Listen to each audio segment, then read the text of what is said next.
Hello, I am Murari Kumar. Welcome at this platform. Class 11th और IT के syllabus को हम लोग डिस्कस कर रहे थे दोस्त। ये चौथा चैप्टर कॉम्प्लेक्स नंबर चल रहा था। कॉम्प्लेक्स नंबर के 3 वीडियो छोटे छोटे क्लिप के फॉर्म में हमने अपलोड कर दिए हैं। मैथ्स फॉर क्लास 11th के नाम से प्लेलिस्ट है, आपको वो वीडियो मिल जाएगा, है ना। तो क्लास 11th और आईटी के सिलेबस को हम लोग डिस्कस कर रहे थे।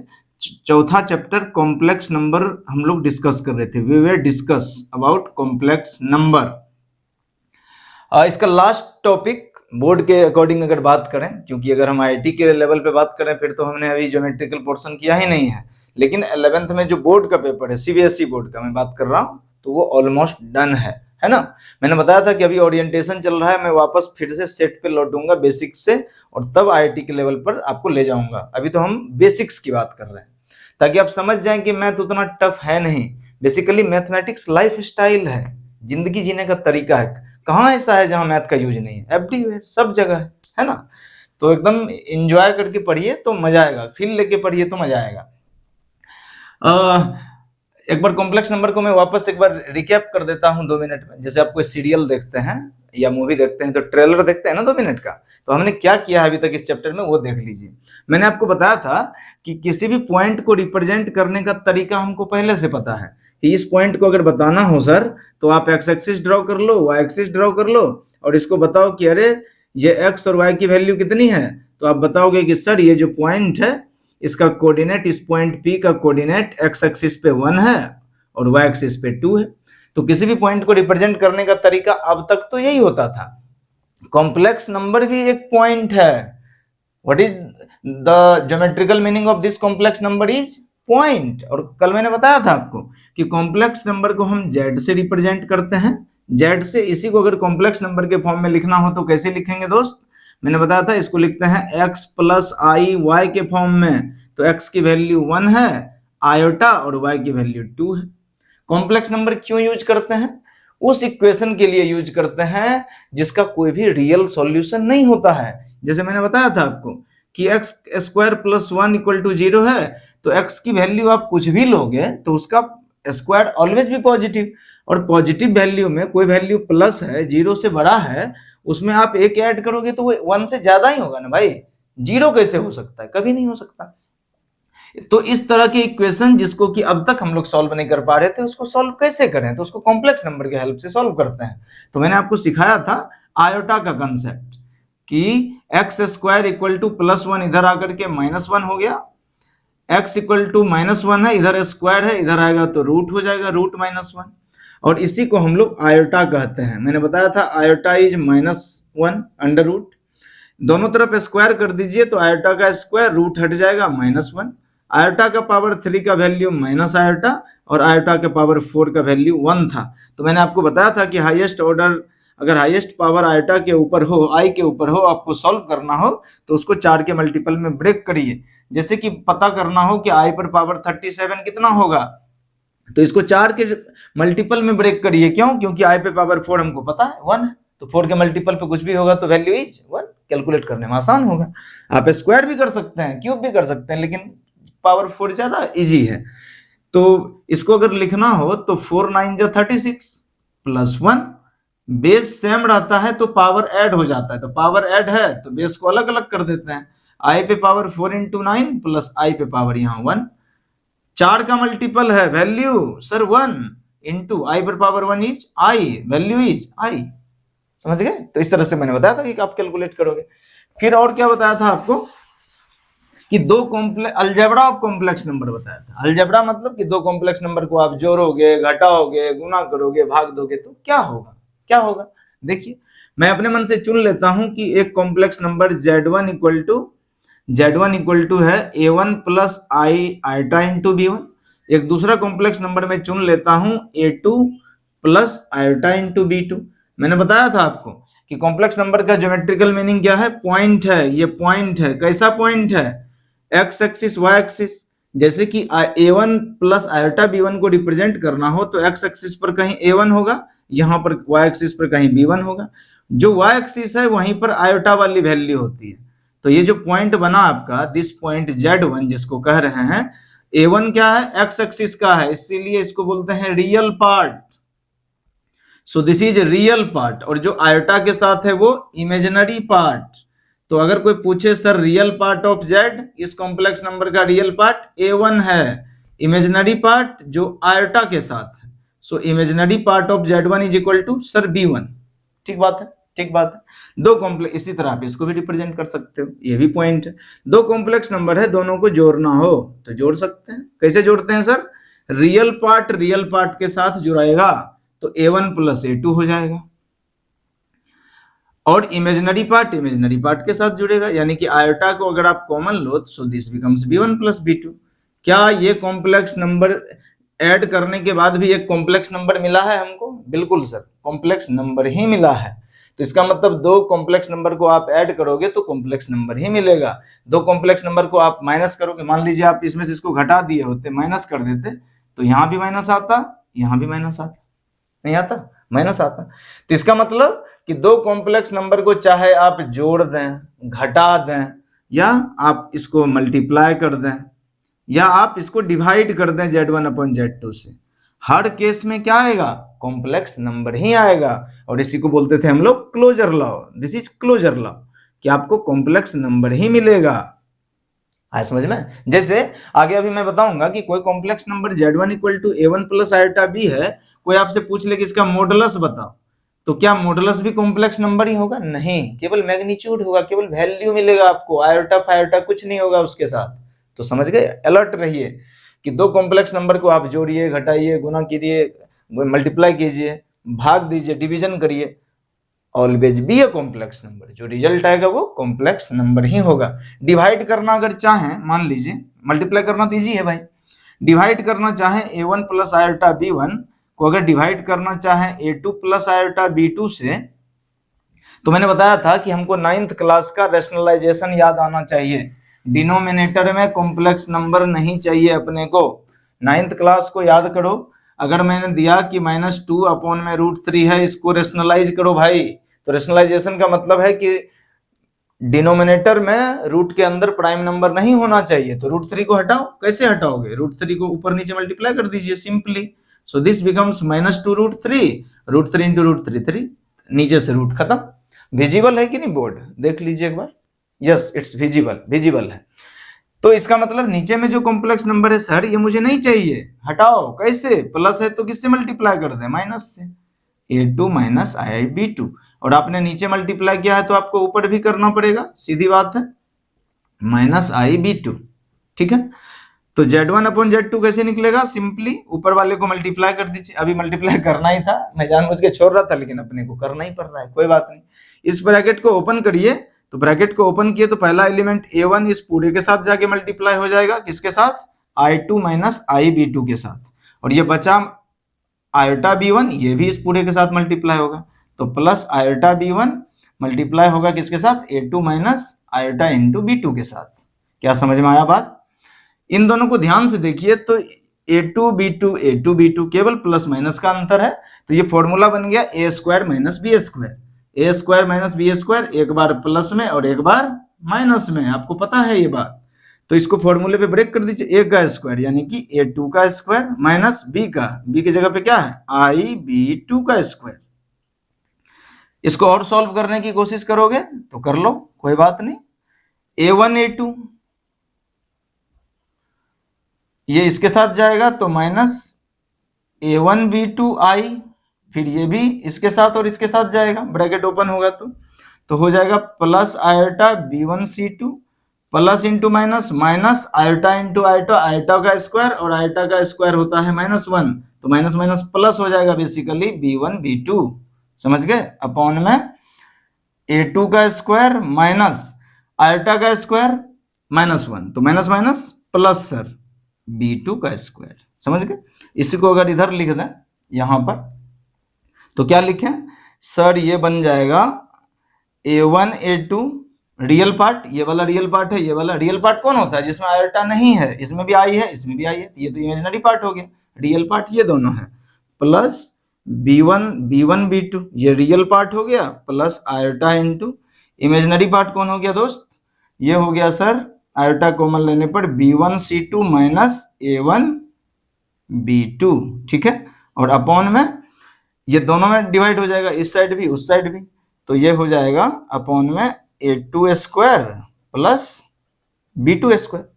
और अगर आप इसको दोनों तरफ डिवाइड करो तो ये इसमें भी डिवाइड हो जाएगा और इसमें भी डिवाइड हो जाएगा। मैं अलग अलग क्यों कर रहा हूं, अभी बताता हूं आपको क्यों कर रहा हूं। a2 plus b2। अरे कॉमन लोगे तो एक ही हो जाएगा ना भाई, मैंने सेपरेट कर दिया। इससे फायदा ये हुआ दोस्त कि ये रियल पार्ट हो गया और ये इमेजिनरी पार्ट हो गया। इसका मतलब मैंने ये बताया कि दो कॉम्प्लेक्स नंबर को आप ऐड करो कॉम्प्लेक्स नंबर, माइनस करो फिर भी कॉम्प्लेक्स नंबर, आयोटा है तो कॉम्प्लेक्स नंबर है, डिवाइड किया फिर भी कॉम्प्लेक्स नंबर आ रहा है सर आयोटा के फॉर्म में। सो इन दिस वे ऐसे हम लोग सॉल्व करेंगे। ठीक है बात, चलिए। और क्या सिखाया था आपको इस चैप्टर में? आपको सिखाया था सर एडिटिव इनवर्स और मल्टीप्लिकेटिव इनवर्स।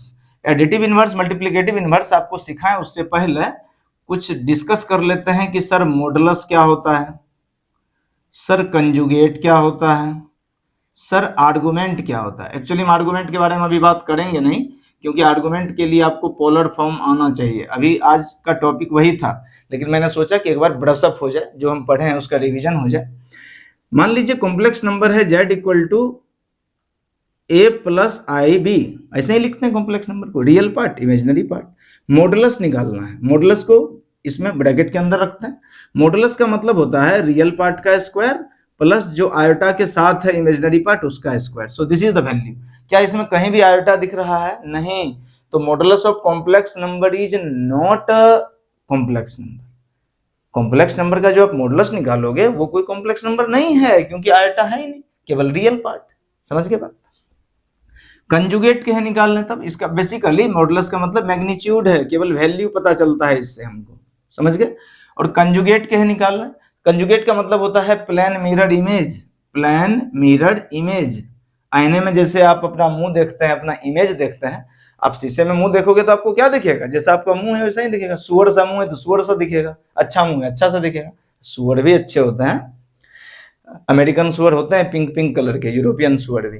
तो प्लेन मिरर इमेज का मतलब है कि कंजुगेट आप कैसे कैलकुलेट करोगे?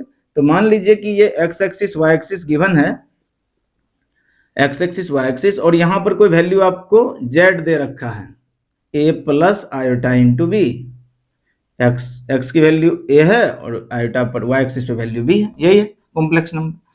कंजुगेट का मतलब यह है कि एक्स एक्सिस पर क्या करिए, यहां पर मिरर लगा दीजिए, आईना, शीशा, तो इसका इमेज इधर दिखेगा पीछे की तरफ। अरे तुम्हारे मुंह का इमेज किधर दिखता है? पीछे। तो इसका इमेज यहां पर शीशा है तो इसका इमेज किधर दिखेगा? नीचे। कितना नीचे? जितना ऊपर है। इसका मतलब ए की वैल्यू तो यही रहेगी, लेकिन ऊपर बी है तो नीचे माइनस बी हो जाएगा। इसका मतलब यहाँ जो कॉम्प्लेक्स नंबर बनेगा उसको जेड बार कहते हैं, और यहाँ रियल पार्ट ए ही रहेगा, लेकिन इमेजिनरी पार्ट माइनस बी हो गया, तो यहाँ पर सीधे माइनस लिख देते हैं, माइनस आई इंटू बी। क्या समझ में आया? तो कॉम्प्लेक्स नंबर अगर जेड हो तो जेड का बार यानी कि कंजुगेट, कंजुगेट मतलब कॉम्प्लेक्स नंबर के इमेजिनरी पार्ट में माइनस लगा दीजिए। जैसे क्वेश्चन हो, find modulus and conjugate of complex number z equal to -2 -3 iota. ठीक है, इसका सबसे पहले क्या चाहिए? मॉडुलस। सर मॉडुलस ऑफ z अभी बताया था, अंडर रूट रियल पार्ट -2 का square plus imaginary part sir -3 का स्क्वायर। ठीक बात है, अंडर रूट -2 का स्क्वायर 4, -3 का square 9, under root 13। So this is the answer. केवल वैल्यू, केवल मैग्नीट्यूड, कॉम्प्लेक्स नंबर नहीं है। मजा आ गया होगा। अब चाहिए आपको कंजुगेट। कंजुगेट का मतलब सर केवल इमेजिनरी पार्ट का साइन बदलिए, तो रियल पार्ट -2 है तो -2 ही, माइनस का +3 आई, प्लस का माइनस, माइनस का प्लस, खत्म बात। ठीक है, आगे आपको एक फॉर्मूले थे जो डिस्कस करना था मुझे, कि जेड इनवर्स बराबर होता है modulus of z upon, modulus नहीं, जेड का conjugate upon modulus of z का होल स्क्वायर। अच्छा सर, इसको ऐसे भी लिखा जा सकता है, z into z bar equal to modulus of z का होल स्क्वायर। कैसे लिखा जा सकता है सर? ऐसा लिखा जा सकता है क्या? ऐसा लिखा जा सकता है, देखिए कैसे लिखा जा सकता है। कैसे लिखा जा सकता है ऐसा? जेड ऊपर माइनस है तो नीचे आके प्लस नहीं हो गया भाई? ऊपर जेड का पावर -1, नीचे आके प्लस। आपको पता है कि 2 के पावर -3 है तो नीचे आके 2 के पावर +3 हो जाता है, तो नीचे आके जेड का पावर 1 हो गया। इधर रहा मॉडल जेड का बार अपॉन में मॉडुलस ऑफ जेड का होल स्क्वायर, तो क्रॉस मल्टीप्लाई कर दो ये दोनों इधर, यानी कि z into z bar equal to 1 into modulus of z का होल स्क्वायर। यही तो मैं बता रहा हूँ, इस फॉर्मूले को ऐसे लिखा जा सकता है। ऐसा मैं क्यों बता रहा हूँ सर? ऐसा इसलिए बता रहे हो क्योंकि आप मुझे बताना चाहते हो एडिटिव इनवर्स और मल्टीप्लिकेटिव इनवर्स। बिल्कुल सही, सही समझा आपने। स्मार्ट बच्चे हैं नहीं भाई, तेज बच्चे हैं, समझ जाते हैं पहले ही। देखिए क्वेश्चन है फाइंड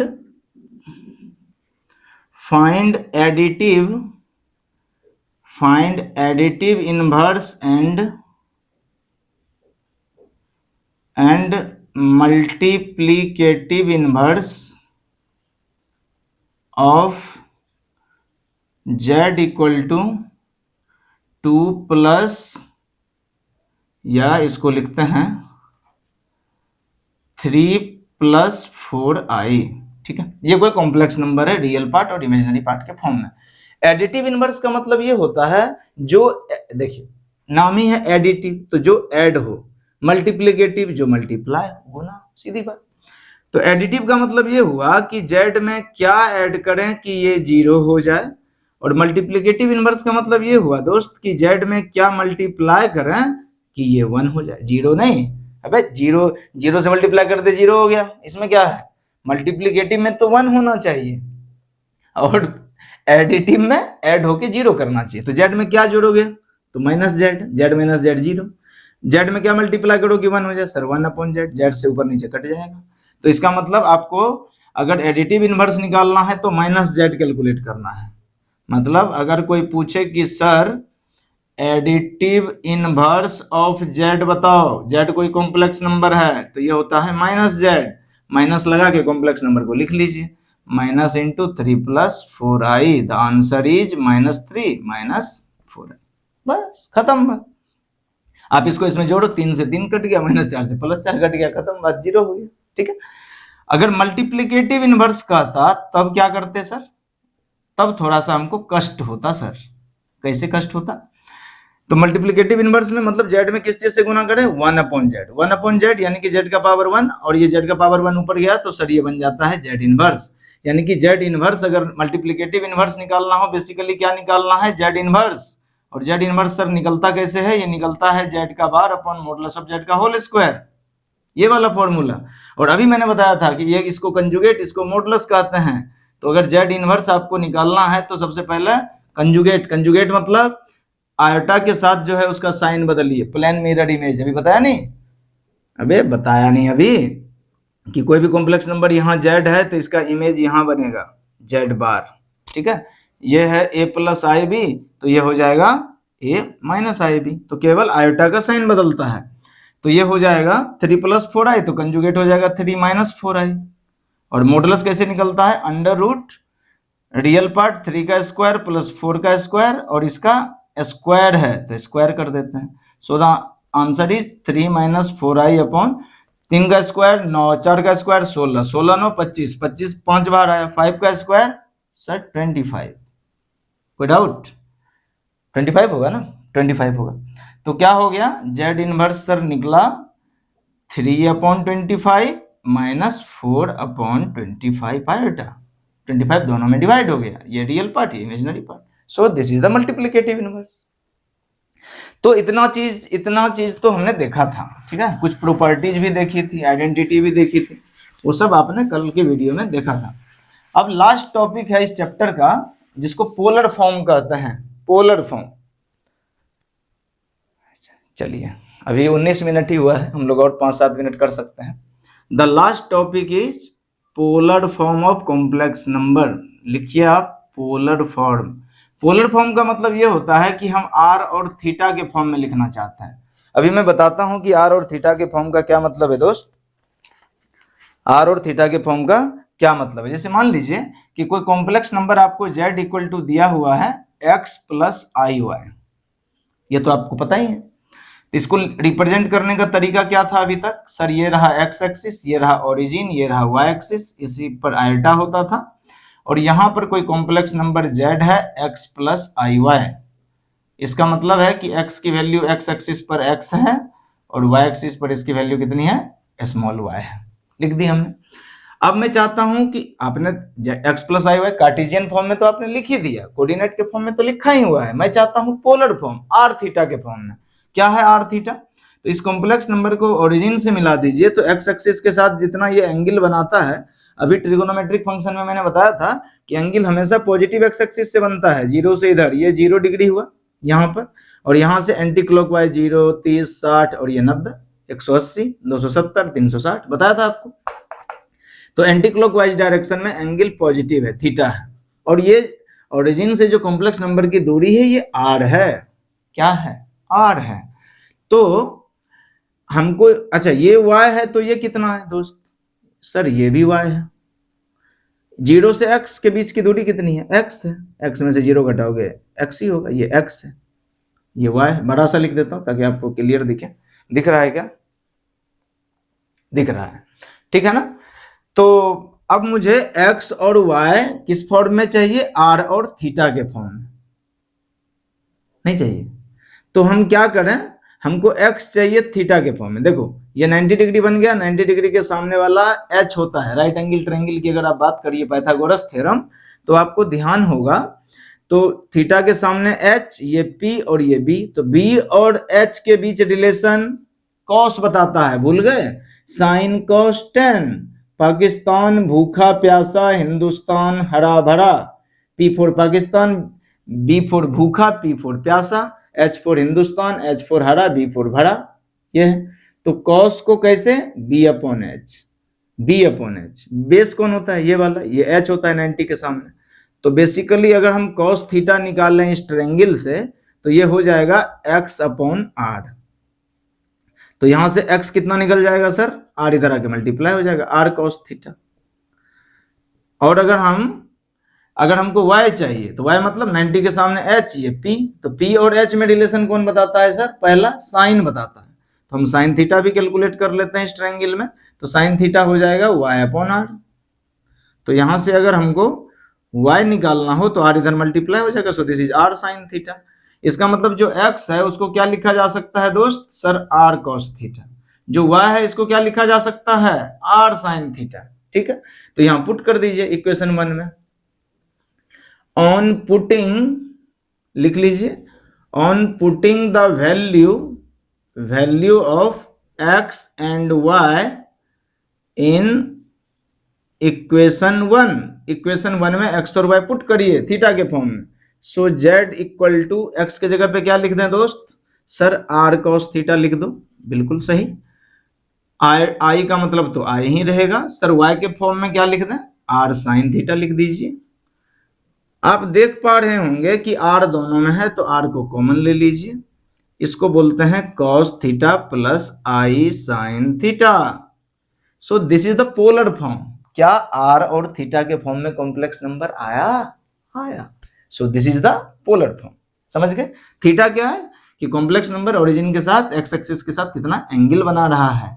समझ गए? सो this is the polar form. तो पोलर फॉर्म में r और थीटा के फॉर्म में हमको कॉम्प्लेक्स नंबर को लिखना है। तो आगे से याद रखिएगा, x is r cos theta, y is r sin theta. जब भी कैलकुलेट करना हो इस तरह से हम क्वेश्चन को सॉल्व कर लेंगे। और जब आप आगे पढ़ोगे तो आप देखोगे कि इसी को हम लोग यूलर फॉर्म में e पर पावर i थीटा लिख देते हैं। इस एक्सप्रेशन को ऐसे भी लिख देते हैं। तो जब आप आईटीज का क्वेश्चन करोगे तो वो ऐसे ही खेलते हैं आपके साथ। ठीक है, क्वेश्चन कर लें कुछ। एक क्वेश्चन है, मिटा देना इसको, रहने देते हैं ना। लिखा रिप्रेजेंट, चलिए क्वेश्चन लिख लीजिए। यहां तक तो विजिबल होगा भाई, क्योंकि मैं इस पोर्शन में लिखता नहीं ज्यादा। Represent z equal to, question आपके पास गिवन है 1 plus iota into 3 in polar form. In polar form, ये कार्टेशियन के फॉर्म में है और आपको किसके फॉर्म में बदलना है इसको? पोलर के फॉर्म में। ठीक है, पोलर फॉर्म में आपको पता ही है कि इस फॉर्म में अपने को चाहिए, तो पोलर फॉर्म क्या होता है बताओ सर? ये होता है r cos theta plus i into r sine theta. अभी बता दिया मैंने, ये होता है, तो ये आपको ध्यान रहना चाहिए। इसका मतलब ये हुआ सर कि r cos theta real part है, रियल पार्ट 1 है, कंपेयर करो। इसका मतलब sir r cos theta equal to 1 है, i के साथ जो है वो y है, तो r sin थीटा की जगह पर क्या है? √3, i का i √3 है, यानी कि r sin थीटा कितना है दोस्त? सर यह है √3। इक्वेशन 1, इक्वेशन 2 क्या करिए? स्क्वायर करिए दोनों तरफ, ऑन स्क्वायरिंग बोथ साइड, दोनों तरफ स्क्वायर, तो इसको स्क्वायर किए तो ये बन गया r square sine square theta equal to, इसको स्क्वायर कर रहे हैं तो r square sine square theta √3 का स्क्वायर 3।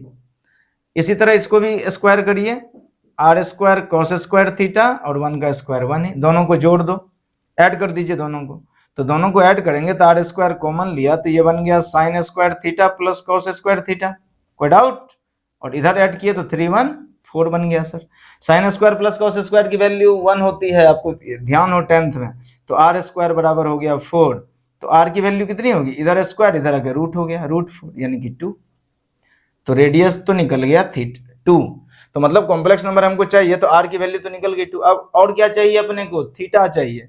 क्या करिए? इक्वेशन 2 में 1 से डिवाइड कर दीजिए। क्यों डिवाइड करते हैं सर? क्योंकि r r कट जाएगा, तो ऑन डिवाइडिंग इक्वेशन 2/1, 2 को 1 से भाग दीजिए, तो दूसरा है r साइन थीटा अपॉन में r cos theta. r sine theta कितना था? √3, इसको डिवाइड करिए 1 से, तो आपको ध्यान हो r से r कट गया, साइन बटे cos को हम लोग tan कहते हैं, tan थीटा √3। tan थीटा कितने पे √3 होता है सर? π/3 पे, 60 डिग्री पे होता है, पता होगा आपको। बस हो गया कॉम्प्लेक्स नंबर? नहीं हो गया? तो आपको कॉम्प्लेक्स नंबर चाहिए ना, ये रहा कॉम्प्लेक्स नंबर, यही रहा complex number z equal to, तो क्या लिख दें? r के जगह क्या लिखें सर? 2 cos थीटा के जगह π/3 प्लस आयोटा इंटू r के जगह पे 2 साइन थीटा के जगह π/3। इजी है भाई? मजा आया? बहुत इजी है। तो इस तरह से हम क्या करेंगे? पोलर फॉर्म में रिप्रेजेंट कर सकते हैं, बस इतना है। एक चीज आप नोट कर रहे होंगे कि भले आप 11th IT का क्वेश्चन कर रहे हो, लेकिन आपको जो फर्स्ट क्लास से लेके 10th तक जो 10 साल आपने स्कूल में गुजारे होंगे वो सब आपको आना चाहिए, नहीं आना चाहिए? क्लास 10th के ट्रिगो में आपने ये बेसिक्स ये सब चीजें पढ़ी होगी, साइन अपॉन कॉस को tan कहते हैं, π/3 पे जो है ये √3 होता है, इसको कन्वर्जन साइन कॉस कैसे ले सकते हैं, ये सब आपके 10th क्लास में था, है ना? नहीं आता है तो सीखिए हमारे साथ, क्लास 10th का भी कुछ कुछ वीडियो प्लेलिस्ट में पड़ा हुआ है, आप देख सकते हैं ट्रिगोनोमेट्री, ठीक है? अगर कोई दिक्कत हो या कमेंट करके बताइए, कुछ दिक्कत है तो फिर स्पेशल क्लास लिया जाएगा उसके लिए, ठीक है? So thank you so much, this is all about the complex number for board purpose only, केवल बोर्ड पर्पस से, इससे बाहर तो क्वेश्चन नहीं आएगा भाई। तुम एनसीईआरटी आरडी शर्मा और अग्रवाल का कोई भी क्वेश्चन बनाओ, सारे बनेंगे, बस आईआईटी मेंस और एडवांस। तो सबसे पहले जैसे ही ये सेशन होगा उसके बाद आईआईटी मेंस के तरफ हम लोग बढ़ेंगे, उस क्वेश्चन को वापस डिस्कस करेंगे, set, relation function, trigonometric function और ये चौथा कॉम्प्लेक्स नंबर, ठीक है? थैंक यू सो मच, अपने दोस्तों को शेयर कर दीजिएगा।